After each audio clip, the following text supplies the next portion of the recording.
It's every Red Raiders' favorite podcast. This is the Tech Talk Podcast from Double T 97.3, presented by Cantex Roofing and Construction. I'm Mike Hebert, owner of Cantex Roofing and Construction. Every day is game day, and we'll get it right when it comes to your roofing, construction, windows, and mirrors. Call Cantex Roofing and Construction today. Together, we are one serving you. It is Tech Talk here on Double T 97.3, live from Mercedes-Benz of Lubbock. Come by, come say hi. And we have some Mercedes-Benz koozies. We have some sunglasses. We have lots of good stuff to give away, including, there's the swag bag. It was hiding. We have the swag bag that you can dip your hand in, come out with a prize. Lots of fun stuff.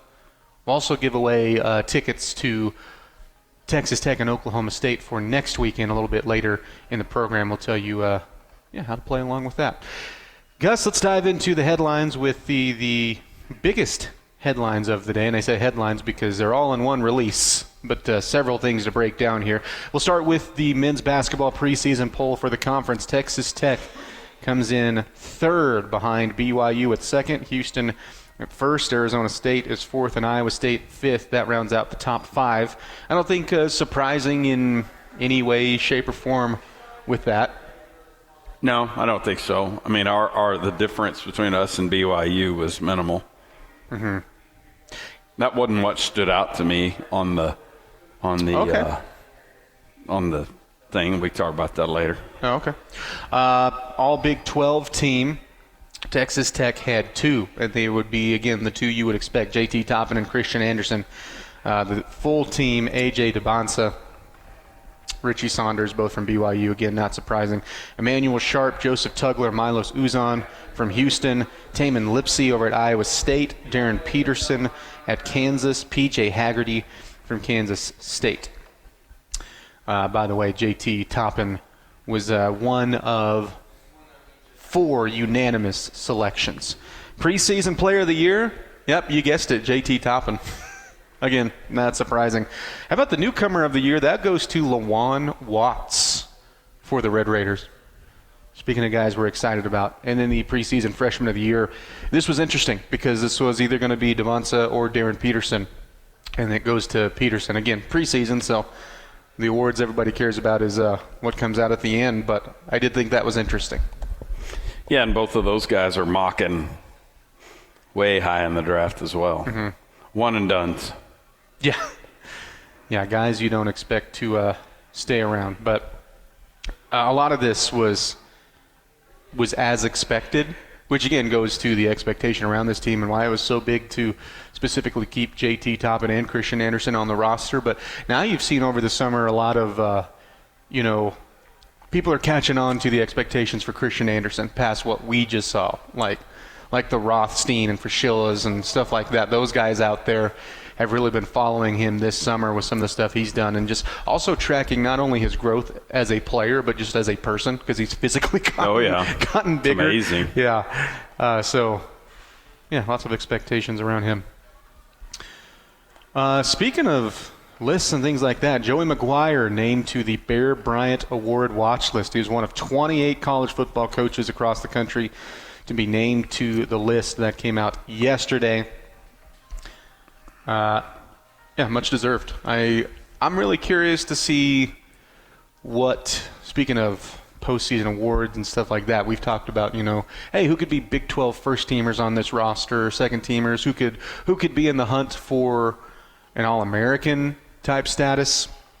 And for the Big 12 Coach of the Year, I'm really curious where they go here. Because I think there's a few options. Like, I'm biased here, but I think it should be Joey McGuire, like, at this point. But obviously you could see an argument for, like, Kalani Sitake. Mm-hmm. I think there's an argument to be made for Scott Satterfield. Yeah, the narratives for these things usually go one of two directions. Either the truly team that was just most dominant. Mm-hmm. You'll get that sometimes. But other times, if a team that was picked to win wins, okay. But the team that maybe exceeded expectations will be the other one that'll get mentioned for that, the coach that will get mentioned for that. And so if Satterfield, for example, were to go from, hey, he was kind of on the hot seat coming into the year. Yeah. I don't know that it was a molten lava hot seat, but he was showing up on lists, and if he were to, get them into a really nice bowl situation, or get them into Arlington or whatever, then you would look at that and go, that was a heck of a year. So what's better? The team that was picked to winning it, or the team that the turnaround, overachieves? The turnaround story, sure. Turnaround and overachieve. Texas Tech soccer. Speaking of Tempe, well, Gus, they're there right now. They will see Arizona State tonight. This is the start of a 3-game swing on the road. They'll be at Arizona on Sunday, and then they'll see Colorado next week. Of course, Colorado is the bookend for that, but also the biggest in the RPI conversation and ranking conversation, depending on – this is where the polls are crazy to me. For Colorado, depending on the poll you look at, they're either ranked 9th or 21st. It's a large gap. Yeah, that's a lot. It's a large gap. Yeah. For you, you're either in the poll that they're ranked 21st, you're ranked 12th. In the poll they're ranked 9th, you are ranked 4th. For what it's worth. But it's a crowded Big 12 standings right now, so these games are every single one's is important, but you're getting into some of these nitty-gritties when it comes to, hey, threes are more important than ones. You betcha. Tonight we'll have Red Raider football with Joey McGuire after we're done here on Double T 97.3. That'll be live from Rudy's. If you can't make it out there to enjoy the barbecue or write in a question, then you can hear it right here on Double T 97.3. Following that, how about some NLCS action? Brewers at the Dodgers. Which series are you more invested in right now? Well, the one, if the Brewers don't get a game tonight, then there will be very little left of this series.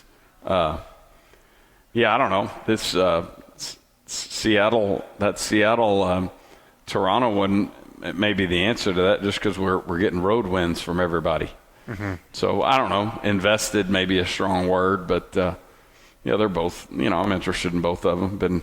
Been doing the 2 TV thing with those baseball games. 2 remotes, 2 thumbs. Yeah, absolutely. Yeah. 2 remotes, 2 thumbs, big boy. Work it. Two remotes, 2 thumbs, and get baseball game. Keep an eye on that. And boy, they felt like Seattle was trying to just submerge Toronto in the last night. Couple runs right off the jump. That crowd was going bananas, and then Toronto did what they did to the Yankees and just put up a 5-spot in whatever it was, the 3rd or 4th inning. A couple runs behind that. Next thing you know, it's 12 to something. Just beat the toot out of Seattle. Quieted that whole situation down for a night. It's dangerous. Yep. By the way, Thursday Night Football tonight, you can hear this starting at 6:30, 100.7 The Score. Pittsburgh at Cincinnati, a little division rivalry, although Cincinnati, there's lots of stuff that has fallen apart with them.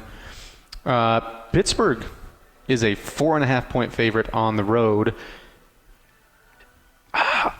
This whole division is so weird because the Ravens are a mess, the Bengals are a mess. The Browns are pretty much, I think, where we thought they would be, or I say we, like most NFL fans thought they would be. But then you have Pittsburgh hanging out at 4-1.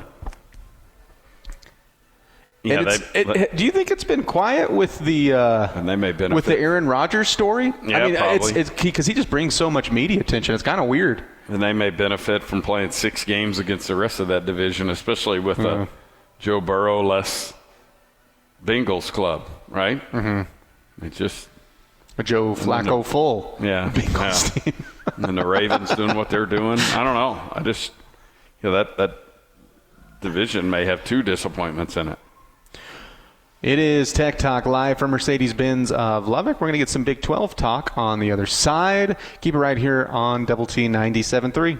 The podcast that finishes your workday in a very Red Raider way. This is the Tech Talk podcast from Double T 97.3. Presented by Cantex Roofing and Construction.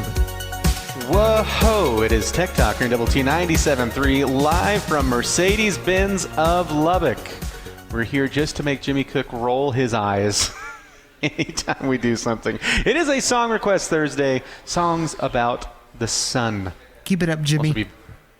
Yeah, well, you don't have to worry about that. He's just doing it naturally. Brendan Riker, you just heard his voice back at home base taking care of us. Clint Scott, Dr. Mike Gustafson. Hey, we have a sign-up sheet, again, 1702 Texas Avenue, for the tickets that we are giving away, 2 tickets for Texas Tech versus Oklahoma State next weekend. So here's how we're doing it. We will give it away at 5:45, the magical drawing. Maybe we don't have a designated like bowl or hat. Maybe we pull the names out of the swag bag that you can also get a prize if you come by. We're here at Mercedes-Benz of Lubbock. Again, 2 tickets next weekend to the game against Oklahoma State. Come by, come sign up, and remember the location. They do a great job here at Mercedes-Benz of Lubbock. Great customer service, great deals, do a lot of good things with the community as well, that's not always the case. So awesome by them. This on the Yates Flooring Center chat line.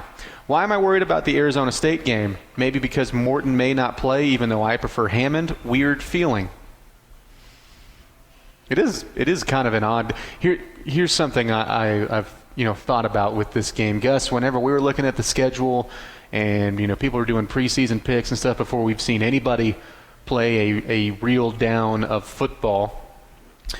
It was like, okay, well, this could be whoever wins this game is in the driver's seat for Arlington, or would be right in the hunt for that, right? You have the defending Big 12 champ. They bring back a lot of interesting pieces, bring back a lot of pieces specifically on defense.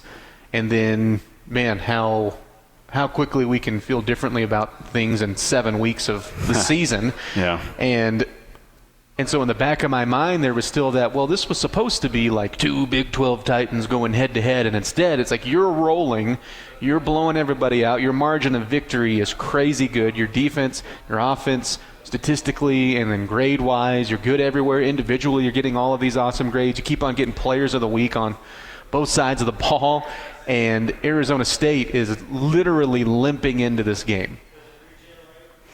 Yeah, everything you've said about that, and you've done a good job in covering that injury situation for Arizona State. But I mean, if you just take a cursory scan of it, you go, "What is she talking about? They got their starting quarterback back. He could be a first-round pick. He's preseason, quarterback, best quarterback in the league, et cetera, defending Big 12 champ." And that's true, and that's a big one for them to get back, seemingly. But it's the again from way out, from however many miles away, and just sort of taking a less involved scan. You don't realize that there's 2 safeties on that list. You don't realize that there's a starting offensive lineman on that list. You don't realize that there's a linebacker that's out for the season. I mean, like the carnage is not at the quarterback. That was a tiny little part of it. The carnage has come in so many other areas. That was our pets' heads falling off situation for Arizona State. 13 out, 15 if you go 2 on the doubtful, so really it should be 15 players out. But a lot of those outs, too, are out for the season, not just out for this game.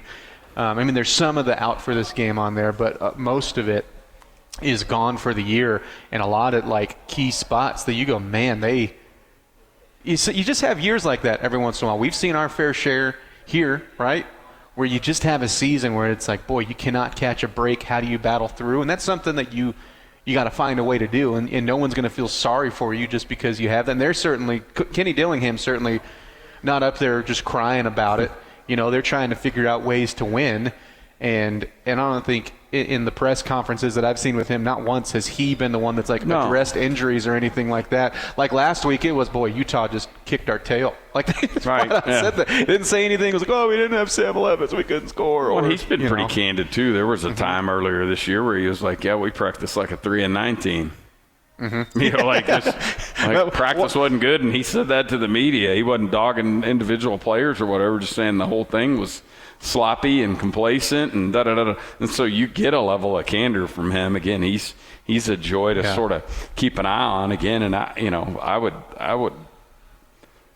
think that he's engaging to their own fan base and whatnot. He had one of my favorite quotes I've ever heard a coach say, because it was like the week after that, and they asked him like, "Hey, well, how's practice this week?" And he was like, "That's pretty good if we want to go 6-6." There you go.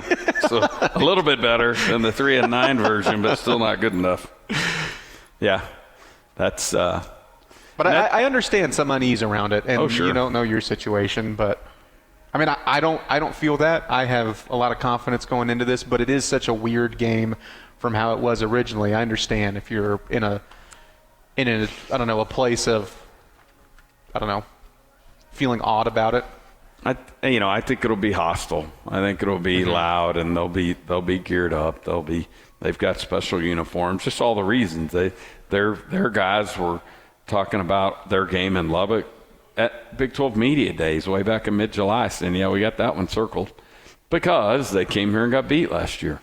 And on their way to or as part of a very special season. And so, it may be the one piece of unfinished business for them from last year. You can believe there's probably some emotion for Tyson. He's a Texas kid, going to be the first player taken in the draft, if you believe what we're hearing. And his brother played basketball here, so he probably came out and visited him, and who knows what else. But yeah, he's also coming off a game that he would probably – he didn't play bad. He just didn't have the chance to play well with Simpson. So, sure.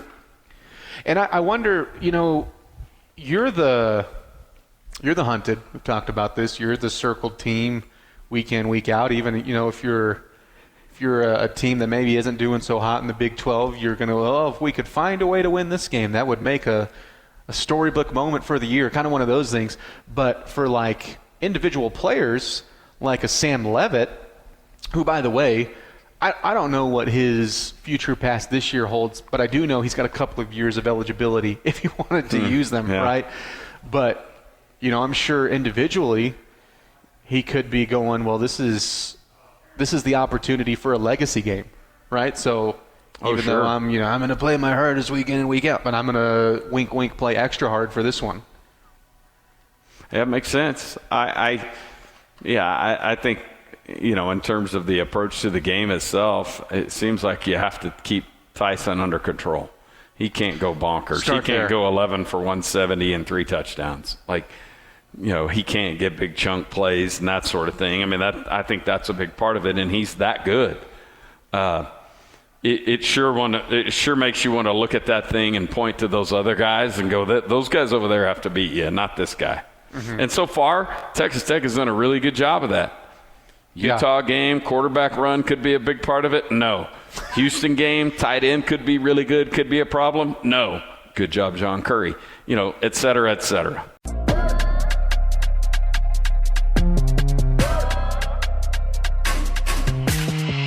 The podcast put together with Red Raider fans in mind. This is the Tech Talk Podcast from Double T 97.3, presented by Cantex Roofing and Construction. I think this is back-to-back weeks. We've gotten Black Hole Sun. Last week we had the blackout theme.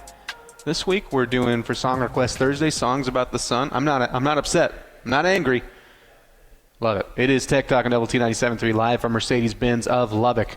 Right across from me, if you're watching on Fox 34 News Now or on YouTube, you'll see my eyes facing forward just over the camera. And right over there, I'm looking at a sign-up sheet where you can win some. No, I'm not looking at you, Jimmy. I'm looking at the sign-up sheet where you can sign up to win a pair of tickets to Texas Tech versus Oklahoma State. Sign up for tickets by writing your name on Jimmy's arm. I kind of wonder where you're going with that as well, because I, too, thought you were speaking about Jimmy. No, I was looking at the sign-up sheet. You could sign up there as well. Come by. We'll give them away at 5:45.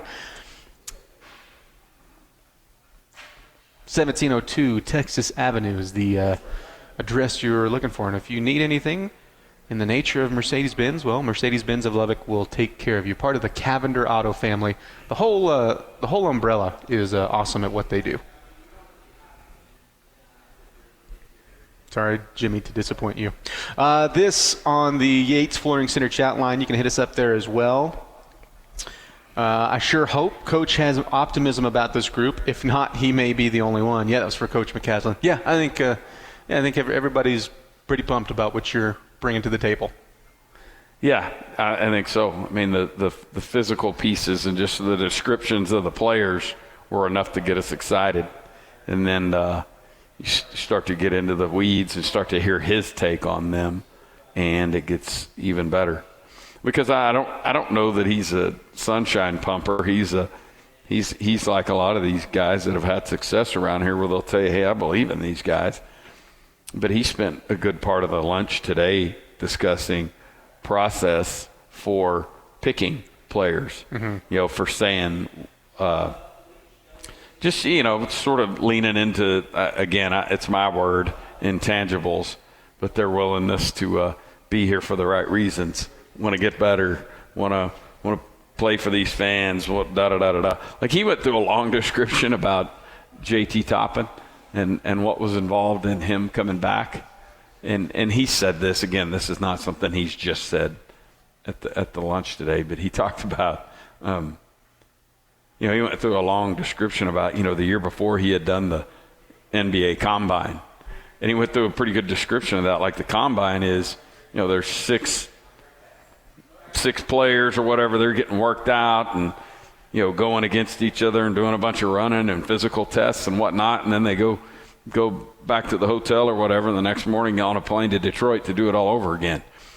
And so he had gone through that process 2 summers ago and knew, like, hey, that thing's a grind. And he knew that the guys who went through it with him all ended up in G League. And so, like, man, I don't want to do that. And trying to set himself up for NBA or something a little bit better, and knew that he could come back here. Coach McCaslin talked about how much he loved playing here, the fans, the city, the people, all that kind of stuff, and just the development opportunities, and he talked about too. It was cool to. And anyway, so he went through all of that, and he said, and we're paying him a lot of money too, like at the very end. But it was all about the a lot of those intangible qualities, and that's almost one of my favorite comebacks right at the end. It's like, oh yeah, but you're forgetting those. Yes, he's getting paid. Top schools in the sport are paying their guys everywhere. You can still feel differently about the facilities and about the coaching staff, and find that there's a separate, because everyone's on the same, well, not playing field, playing court now, right? Yep. So.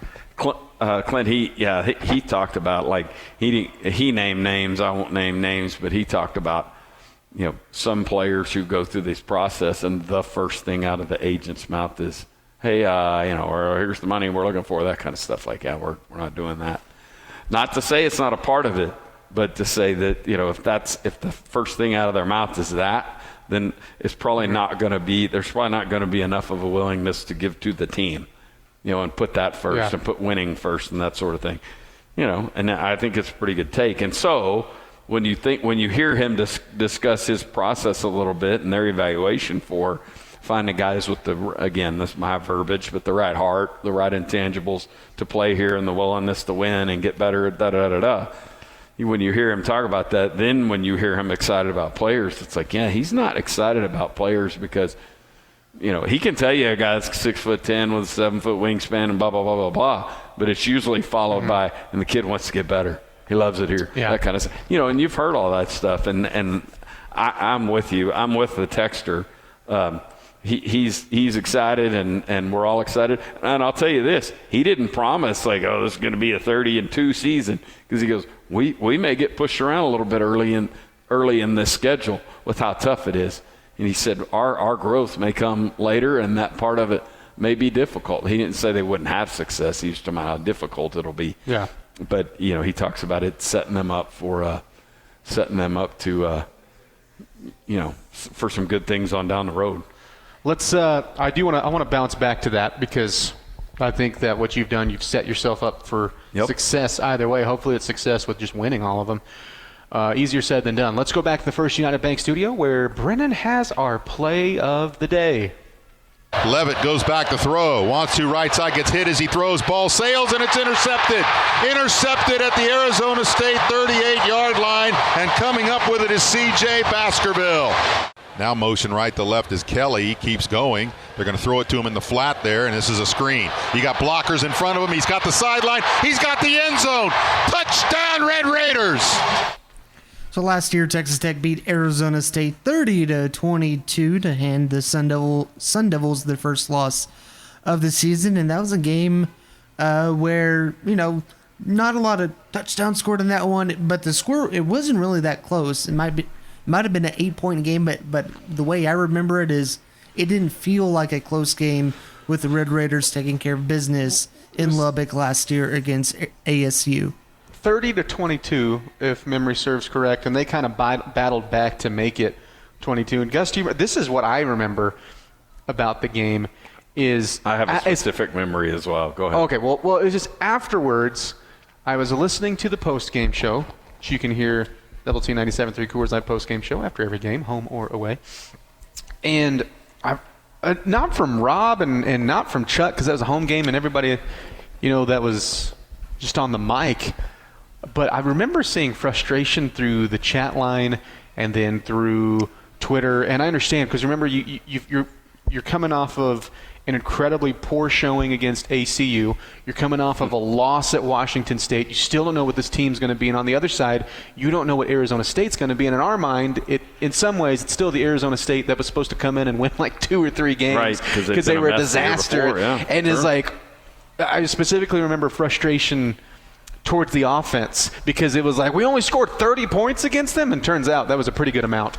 The thing I remember is late in that game, ASU's driving, and they had an offensive player get hurt, and instead of going down, he kind of hobbled off the field, and when he did, they were out of timeouts, and when he did, we subbed and ran the thing down from 35 seconds. Those are I'm doing this off the top of my head. Ran it down from 30-something seconds down to 10 seconds, and I think they got maybe 1 snap after that play where it felt like, hey, they're going to get 4 or 5 cracks at this. And the poor guy hobbled off the field. Oh, you subbed? Okay, we get to sub. And so we run a big old chunky lineman out there and just eat valuable clock. Beautiful. It's every Red Raiders' favorite podcast. This is the Tech Talk Podcast from Double T 97.3, presented by Cantex Roofing and Construction. It is time for Tech Talk Locks. Let's make some picks here on Double T 97.3. We are live from Mercedes-Benz of Lubbock. Clint Scott, Dr. Mike Gustafson, Brennan Riker back at home base, and we have Chop's representative today, Rob Bro, back at the First United Bank studio as well. Rob, how's it going? It's going good. How are you? Good. Are you ready to make some picks? Always ready, Clint. All right, let's do a quick review from last week. So we picked Texas Tech, obviously against Kansas, with the spread there. We also picked Utah against Arizona State. And then, as always, a Power 4 versus Power 4 freebie and an underdog freebie.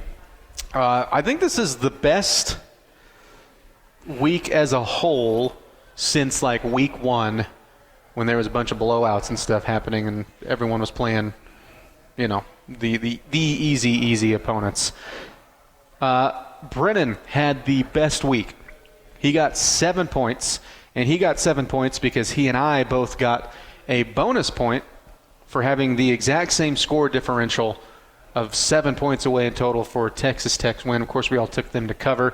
Brennan got 7. Gus, you and I got 6. And it was Chob with the worst week, but still a good week, with 5 points. The one thing that, and I talked to Choice about this, we both joked about the Penn State pick, and he took them again, even though it had bit you the week before. Well, this week it bit Choice. I should say Chob as a whole. That brings the total to Gus in the lead with 36 points. I'm in second with 33, and then Brennan and Chob with 30 points. So, all right, Rob, let's have you go first. Why don't we start with the Power 4 versus Power 4 opponent? Let's start there, the freebie. I'm going to take the brand new richest man in sports, Curt Cignetti, over Michigan State. Now, how about that? He moments ago, just as we were coming on the air. They quickly got that done, which was very smart, and Pete Thamel said, because I wanted to make him feel wanted. All right, Gus, who's your Power 4 pick? Power 4 pick, I have Indiana over Michigan State. See it right there on this card of victory? All right, do you see this, Gus, right here? What does that say? Indiana over Michigan State. So what'd you ask me? Yeah, the Power 4 versus Power 4. Oh, okay. I see. You're no, I thought you were saying I did it wrong. No. I'm saying because I don't want to take a score here. So I'm going to change mine on the fly. Okay. And it was one I was going back and forth with anyways. Give me Ohio State in a shellacking of Wisconsin. Okay. Brennan? Great pick, Clint. Great pick. I'm going to go Oregon over Rutgers. No, so we wouldn't have to pick a score anyways. But I didn't want to ruin it. All right. Let's go to the underdog for 1 point. Rob, who's your underdog pick? I'll take Houston plus 1.5. I like that over the Wildcats of Arizona. Gus, who's your underdog pick this week? Well, I've got the decision to either go with my original pick or, considering the entire portfolio, hedge this pick, Clint. I could hedge. I especially am sensitive to this when Rob Bro is picking for the, what do you call him, Chob. Yeah. Everyone's favorite duo of Choice and Rob. That Bro being the savvy gambler that he is, he likes it when we talk hedging and portfolio. Or I like it. Maybe I'm just trying to impress him. I'll go ahead and stay with You really are a degenerate gambler. I like that about you. I'm going to stay with Houston. You can see it written right there on the card of victory. I do like your card over there. Like that? Yeah. How do I always pick the same games as Gus, but we're in last place? Somewhere along the way you had a misstep. I don't know what it was. That's a great point. It does feel like you guys are on the same wavelength a lot of times. My underdog is going to be Georgia Tech. How about the 12th ranked Yellow Jackets? 1.5 dogs on the road to Duke. I will take Haynes King and company. I like it. Brennan? I will take Washington State over Virginia. Ooh. All right. Let's go to, this one's going to be straight up for 2 points this week. Utah at BYU, the Holy War. I think Utah is a 2.5 point favorite now. Yeah, I have the Utes, Clint.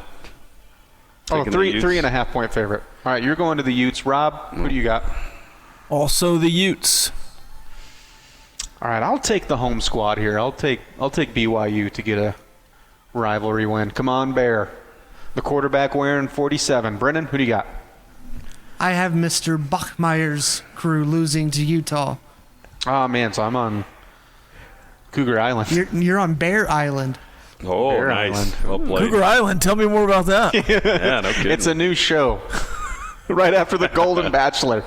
All right, last. That's one I would watch right there, finally. I want to go. Comment. Yeah, I'm good. I'd probably watch that. We're picking this one with the spread. We might as well give a score along the way, the one that everybody cares about on here. As of now, Tech a 7.5 point favorite in Tempe. Rob, what is your score and who covers with it? Texas Tech 31, Arizona State 10. I like it. Gus, what's your score this We week? got 30, Texas Tech, 16, Arizona State. All right. I'm going to go 38-13 Red Raiders. Brennan? Hope you're right, Clint. Texas Tech 31, Arizona State 17. All right. 1 point differential for me. I like it. All right, those are our picks. You can play along as well. Rob, what do you think of this game this weekend? I've been thinking a lot about this game. I'm intrigued by Sam Leavitt.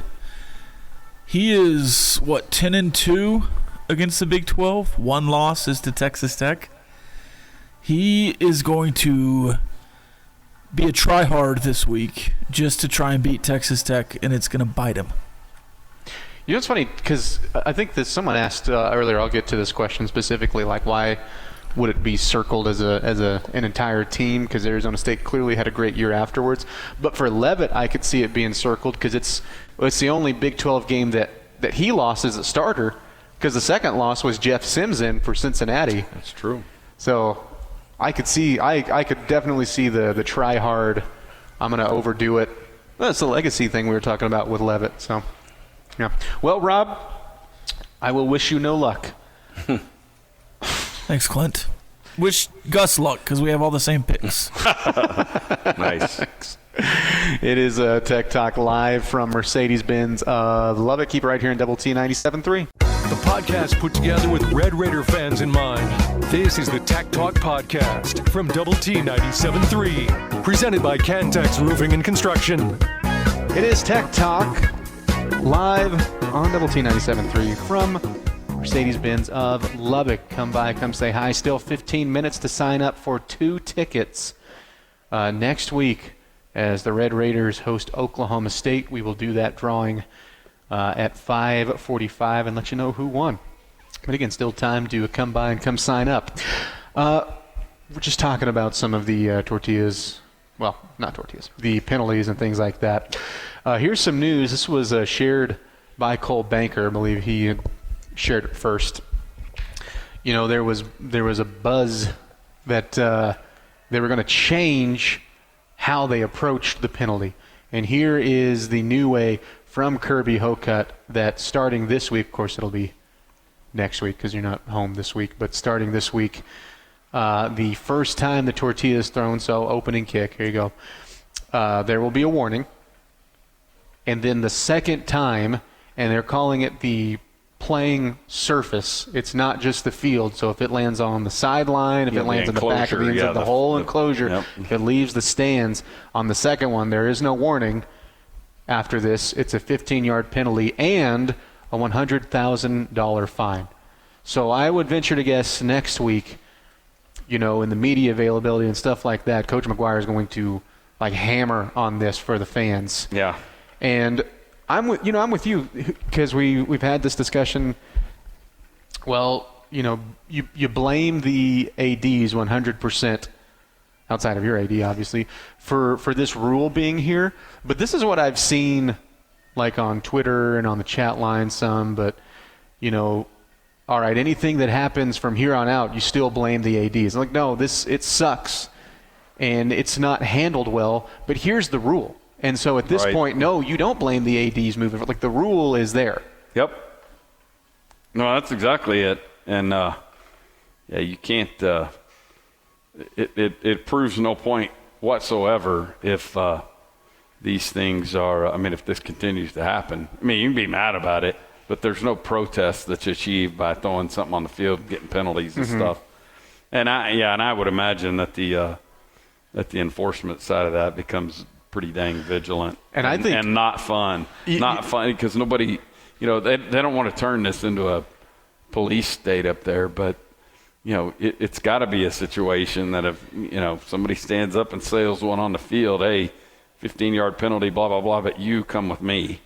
Well, Gus, this has immediately gone from – because, like, I, you know, could see a situation where, you know, if you're blowing out Oklahoma State, right, and you're up by 30 points, who cares? It's not going to matter. Even if you're, you know, some, I don't know, Yahoo mind – it's like it's not going to mess with anything, even if we get a penalty here. Here's a tortilla. Well, the university's not going to like that because now you have the $100,000 fine part with it. So I would think they're going to crack down on that pretty vigilantly. Yep. Yeah. Because I also don't think it's responsive. Some donors are going to pay that. I mean, you know, there's been times in the past where that sort of thing has happened and it felt unjust and the donor stepped up and everyone applauded the donor. But you know, this deal right here is going to get old. Yeah. Like, I'm not paying money for that crap. In fact, if I'm going to spend $100,000, I'm going to pay for more security people. You know, hey, it was a guy over there in the red. Get him out of here. You know.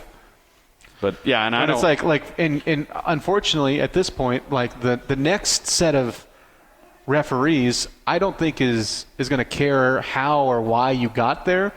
But I think that they're going to be told and are going to be looking for it a lot more closely too. Wouldn't you think? Well, I mean, as big of a deal as this is being you think has about been made of. Yeah, you think about the referees that are stationed at the back two corners of the end zone, right? On a kickoff, on the receiving end of a kickoff. Yeah. And if one lands down there next to him, you go, okay, there's one. You know, that's what we're talking about. It's not on the field in between the sidelines. That's a key detail, because you think, well, who cares? It just landed on the sidelines. No. Now it's being defined a little differently. Yeah. I mean, you got to stop. And I'm right there with you in terms of giving double rods. You know, it's interesting to the rule and to the 15. It makes me just want to kick the crap out of them even worse on the field. You know, it's interesting. We've always had this really good relationship with Yormark, but I wonder if this is testing it a little bit. I think it is. Yeah, I would think so I think too. From at least from one fan base. Yep. Again, I said this kind of towards the start of the week. It feels like the teacher that's allowed phones, but you know, if you guys keep texting, eventually those phones are going to be locked up and you got to keep them in the locker. This is like a step towards, you know, if things went awry and they got the fines and penalties in here, I mean, I could see a world where they say, okay, we're just not going to do it. And I think there's some of the not like, I don't know what the percentage is, but there's some of the fan base that's already there that's like, let's just stop doing it. Well, I understand that, but also like the enforcement of this. What are you patting people down? Right. I mean, they're trying to come at this from a legislative We're solution, working because with you're you. not. There's no tortilla detectors that you can put up that's going to. I mean, you just got to stop. We need to stop. Or the other side of that, and I mean, you really don't even want to get this close to the fire, but throw the thing straight up in the air on opening kickoff. But you know, hey, play the wind if you're down there in the southwest corner and the wind's blowing. You know, like. But yeah, it's just it can't happen. And again, I'm saying that with all the indignation that I can muster up. Yeah, double rods to everyone. I'm not talking about on our side. I'm talking about double rods to every one of the 15 that's pouted about this.